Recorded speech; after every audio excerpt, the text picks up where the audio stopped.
All right, and we back on the forecast. Now, I don't think we truly understand how much propaganda was forced into our heads from day one. We live in a system where you could get in trouble for not sending your kids to school to get indoctrinated. And it's easier for us to believe that we are divided because of ourselves and to place the blame on each other. And thanks to all this indoctrination, every day we find more things to be divided about and cause more tribalism. Whether it be colorism in the black community, whether it be class or ideology like Republican or Democrat, we spend too much time debating and fighting each other. And we look at each other with the stereotypes that another group of people gave to us. We look at each other through the eyes of Europeans. And it's not just the black people in America. There are a lot of black people from other places, whether it be Jamaican or Dominican or African. They believe they're different from us, when in reality, white supremacy is a global system. Like, there are a lot of people in Africa who see American blacks as savages based off the propaganda they see about us. Just like a lot of American blacks believe that Africa is some shithole country because that's what they show us. All we see is starving African babies, and we believe that's what Africa is. When really both sides are getting their images and propaganda from the same place. And they just so happen to be the same people that exploit us here and exploit them there. But we as black people have never learned how to put aside our tribal differences. You think European nations didn't have problems with each other? Both the Germans and the people who call themselves Jewish are Europeans. The Italians and the British, they don't have to be best friends. But at the end of the day, when it comes to people who are melanated, they know how to get on code. Europeans learn how to recognize us as the greater threat and to get on code in order to protect themselves against us. Even if you say you don't come from Africa and you're not African, you don't have to give up your traditions and your beliefs to come together with Africans because of a common enemy. Republicans and Democrats have fought with each other throughout their whole history, but they come together whenever they see us as a common enemy or a common threat to their existence, to white supremacy. But we've been so indoctrinated and miseducated and have so much Stockholm syndrome, we cannot put aside simple tribal differences. Even if we both agree on the root of the problem, that is neither one of us. We will still blame each other. In California, a Nigerian American, Chinedu Okobi, was tased to death by the police. So let's see how this African American brother ended up getting killed by the police. A Morehouse grad killed during a struggle with deputies in California. The 36-year-old father died after getting tased by law enforcement, and now his family is demanding answers. The video doesn't match the story that we've heard. The sister of a Morehouse grad is trying to make sense of his death. She says her brother, Chinedu Okobi, was unarmed when police confronted him in San Mateo, California. Deputies there say Okobi was spotted walking in and out of traffic before they used a taser on him numerous times, and he died. A report in Reuters last year found more than 1,000 people in the U.S. have died after police stunned them with tasers. 9 out of 10 of the victims were unarmed, and 1 in 4 suffered from a mental illness or neurological disorder. Do police officers know how to engage with people who are in crisis? And do police officers give black men the same dignity that they allot to anybody else? Okobi had a history of mental illness, and it's not clear if he was on his medication at the time. Family believes race played a factor in his death because surveillance video and witnesses tell a different story than police. One family now demanding answers after a man died earlier this month shortly after being tased by police in Millbrae. One onlooker filmed part of the incident through Snapchat. Witnesses say Chinedu Okobi was running through traffic at El Camino Real, then injured a deputy who tried to subdue him. Other deputies came in to help, and at least one of them deployed a taser at Okobi. He later died at the hospital. Now his family is calling for investigators to turn over all video that could give them a look at what unfolded that day.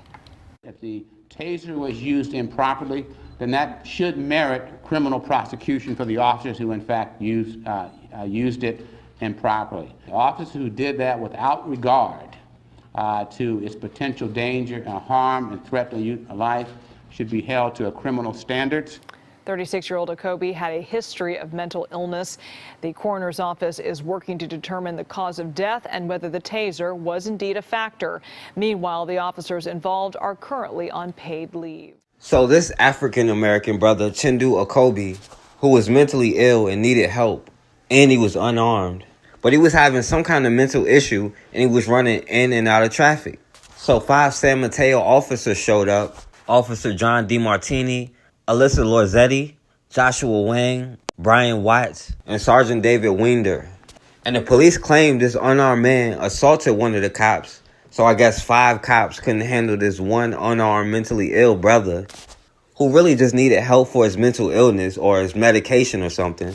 But he was the big bad black man with the mental illness, so they had no other choice but to use lethal force. The family of a man who died after being tased by sheriff's deputies in Millbrae is speaking out. They say there was no reason for him to lose his life. Our crime reporter Henry Lee joins us now. He's in the newsroom with more on what happened. Henry. Well, Julie, the man who died was mentally ill and had been seen running in and out of traffic. But his family says that's no justification for the deadly confrontation with deputies. If what he was doing, as they claim, was walking in and out of traffic, that is not a death warrant. Civil rights attorney John Burris joined the family of Chinedu Okobi in demanding transparency and answers. The Nigerian-born man died after being tased by San Mateo County sheriff's deputies. It does not appear to be a justification for the use of the tasers and the manner in which it was done. We think that the least that we can have as a family is closure as to how he died. They spoke after a memorial for Okobi in San Francisco, where they honored the Morehouse College graduate and father, who they say had a mental break on October 3rd. Authorities say that's when Okobi was seen running in and out of traffic on El Camino Real in Millbrae. Investigators say Okobi immediately attacked a deputy after he got out of his patrol car. The deputy called for backup, and Okobi was tased and taken into custody, but he lost consciousness and died at a hospital. You have a 37-year-old man, apparently physically healthy, has contact with the police. They tase him, they did whatever they did, and he winds up dead. The cause of Okobi's death hasn't been determined pending toxicology tests. But Burris says all law enforcement in San Mateo County should stop using tasers until it has been determined that all officers have been properly trained, or that it can be used in any event in a way that is not street justice. What was taken from us is irretrievable. We will never get him back. And so we are just begging for the opportunity to be able to not have him murdered again by not knowing what happened to our brother. 4 sheriff's deputies and a sergeant who were involved in the incident are still on paid administrative leave. A sheriff's spokeswoman and the district attorney tell me investigations are ongoing and that it's too early to draw any conclusions about the deputies' actions. Emily and John Burris are also asking for any video footage of the confrontation. Now, of course, the police didn't have on any body camera, but there were a number of witnesses who saw it and recorded it. And the police say they do have dash camera, but I don't think they released it. They said it was unclear how many times he was tased. And they even tried to say it's unclear if the taser had any part of his death, already trying to justify themselves saying they didn't do it, even though he didn't go into cardiac arrest until after he got tackled and then tased multiple times. And for whatever reason, in these cases, the autopsy always takes the longest to come back. They'll get his toxicology report back quickly, especially if it has something to do with drugs. But in this case, they can't even tell you how many times they tased him. And of course, the DA Steve Wagstaff already started justifying the murder, even though he's still supposed to be investigating. And joining us now to talk more about the legal aspect about what justifies a police shooting and what could lead to criminal charges is San Mateo District Attorney and former president of the District Attorneys Association of California, Steve Wagstaff. Good morning. What is the line between a justifiable shooting and charges being filed?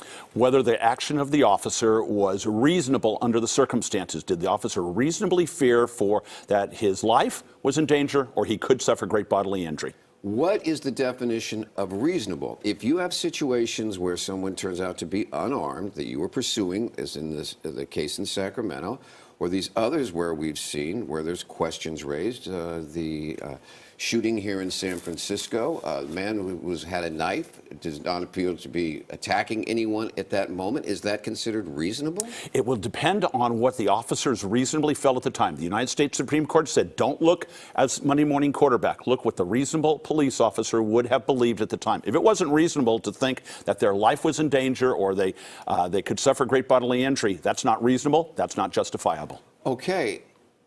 If you and I were involved in a shooting like some of these, the district attorney might say there wasn't any reasonable. It wasn't reasonable. You didn't see a gun going in as you were chasing him. There weren't shots fired. You just reacted. We might be charged. Why aren't police officers charged? Because most of the time, there's two components. Number one, what does the DA believe? And then number two, what will 12 citizens do in a jury?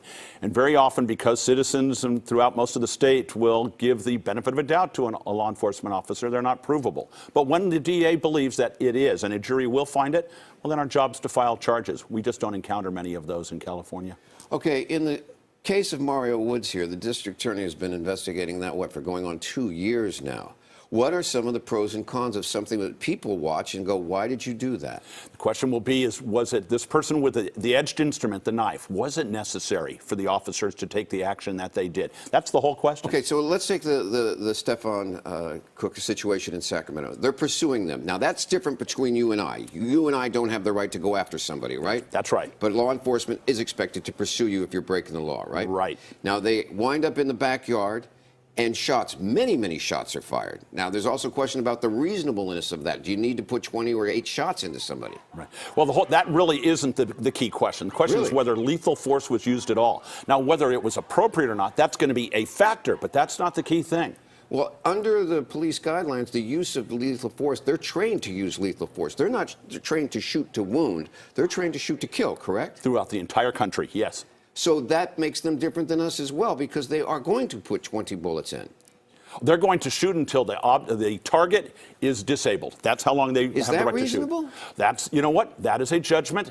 But under the law, if you fire one shot that kills somebody, it doesn't matter whether it's 1 or 20. The use of the force is judged by what the officer reasonably feared.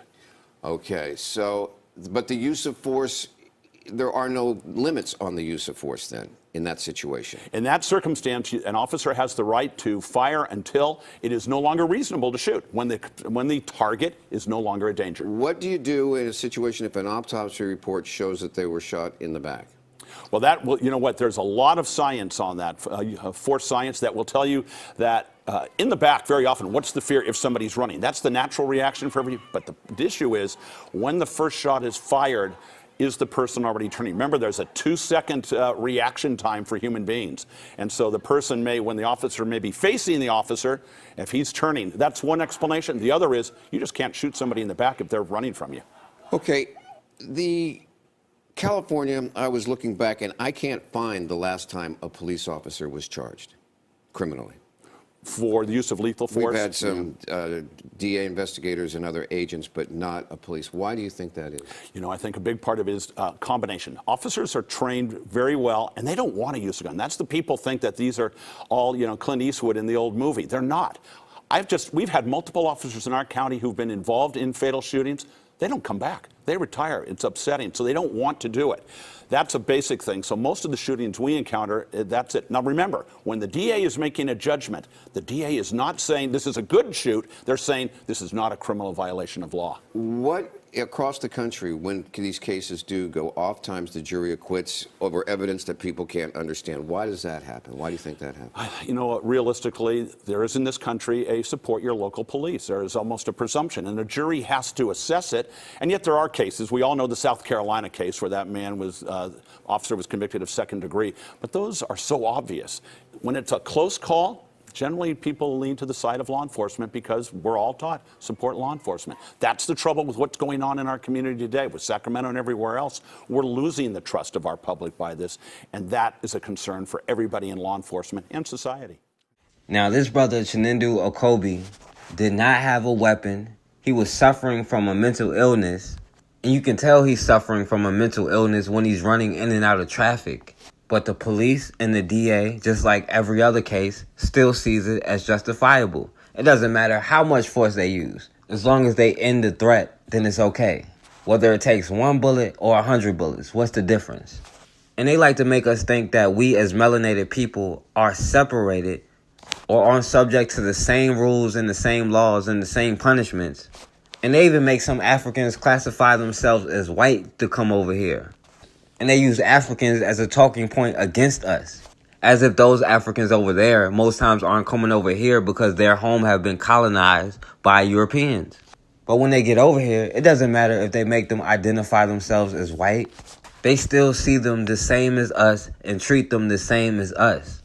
If white supremacy wasn't so bad there wouldn't be so many Africans bleaching their skin like they are. And there wouldn't be so many black people from America to Africa with a picture of white Jesus in their home. And just because melanated people have different history and different cultures doesn't mean we're all not subjected to white supremacy. The exact same thing that happened to this brother Chinedu Okobi happened all the way across the country in New York 3 years after Eric Garner. Another brother, Andrew Kearse, died in the back of a cop car. After asking them, begging them multiple times for help, they still let him die. They arrested this brother for a simple traffic stop, and they still haven't given a reason for the traffic stop in the first place. And after they arrested him and put him in the back of the cop car, he kept saying for 20 minutes that he couldn't breathe. He started begging them for help. The cop, Officer Mark Weeks, claimed that he was lying. Even after this brother was in cardiac arrest and he was laying on the pavement after they finally got him out the car, they took their sweet time to get him some help. They're drinking coffee, walking back and forth, giving a half effort for CPR after he's already dead. Then they justified his murder by saying, well, it's his fault that he ran. So that means if you run, you can't get any medical attention if you need it. Or at least it's good enough reason not to give it to you. And this cop, Officer Mark Weeks, he looks black and got beat up by this white dude who was an MMA fighter and broke his jaw or fractured his skull or something, and said now it's hard for him to trust. If that's the case, he need to turn in his gun and badge. But he just happened to stop trusting when it's a black person and another black person end up dead. His trust didn't stop with somebody who looked like the white MMA fighter who beat him up, but just so happened to stop with another black person. Because we believe the propaganda they give us about ourselves, we start to look at each other that way. We start to have self-hate. We think by identifying as another group or trying to distance yourself or calling yourself by another name is going to help you. But the system of white supremacy does not care about that. The system of white supremacy encourages the division because if you ever get on code, then the system will be easily destroyed. But we have to lose the fear mentality and we have to learn how to stand up for ourselves and defend ourselves and protect ourselves and our children. Because at the end of the day, we are all we got. If we don't get ourselves out of this position, then nobody else will. Excuse me, sir. Excuse me, sir. What? 1641. Breathe. Yes, you can. Sir. Please open the window a little bit. Please. What's wrong? Is it hot? Probably shouldn't run next time. Officer. What? I was. You think this might have to do with you running from the police? Please open the window, please. I'm not opening the window. Please. Officer, please. Please, I'm begging you, man. Officer, please. I'm getting numb. Officer, I'm getting numb. Officer, I'm getting numb.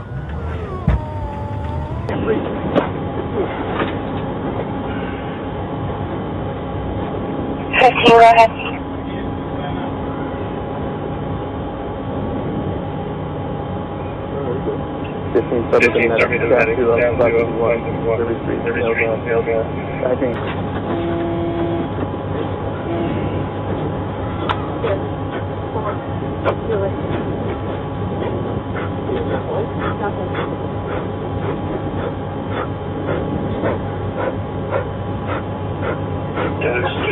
without CPR progress.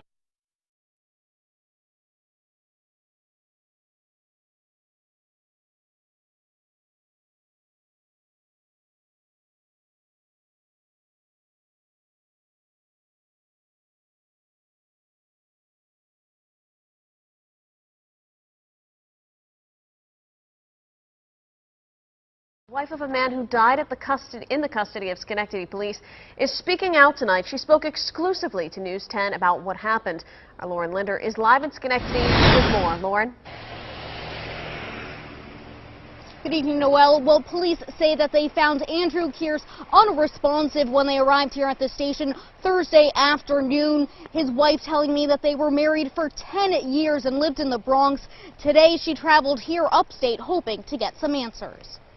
I lost my best friend, my soulmate, Angelique Negroni Kearse heartbroken over the loss of her husband, Andrew Kearse. My kids is asking, where's Daddy? What happened to Daddy? Schenectady police say Thursday afternoon, an officer was trying to pull over the 36-year-old for a traffic violation.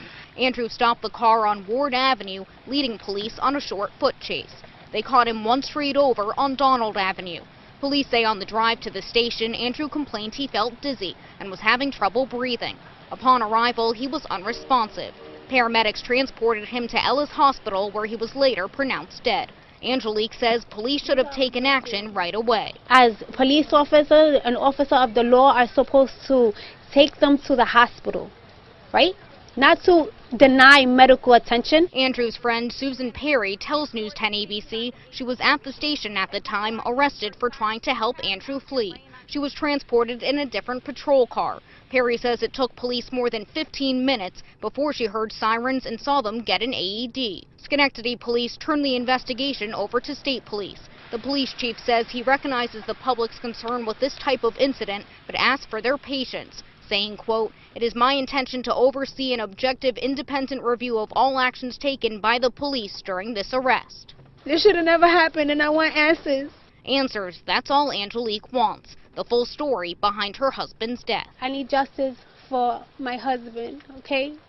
Please, and for my children.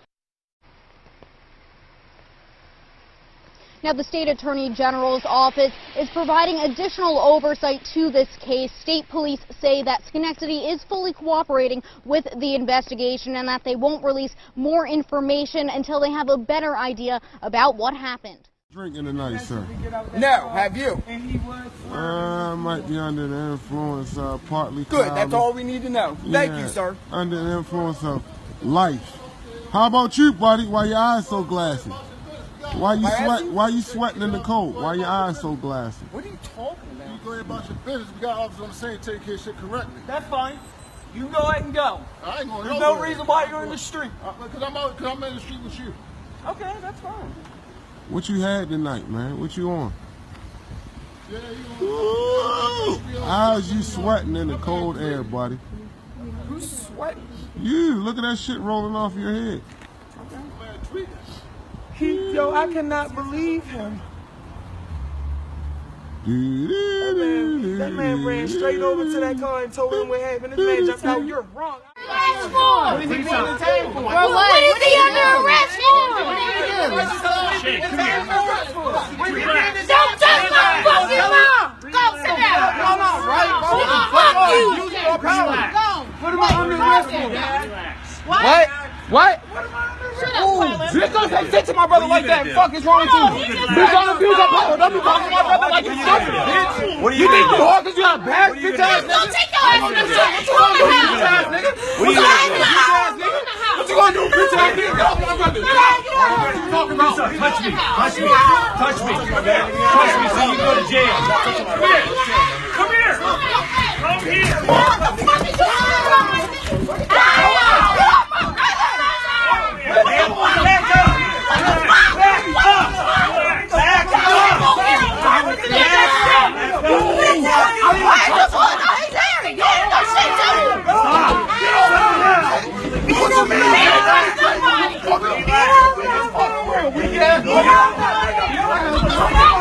Get off my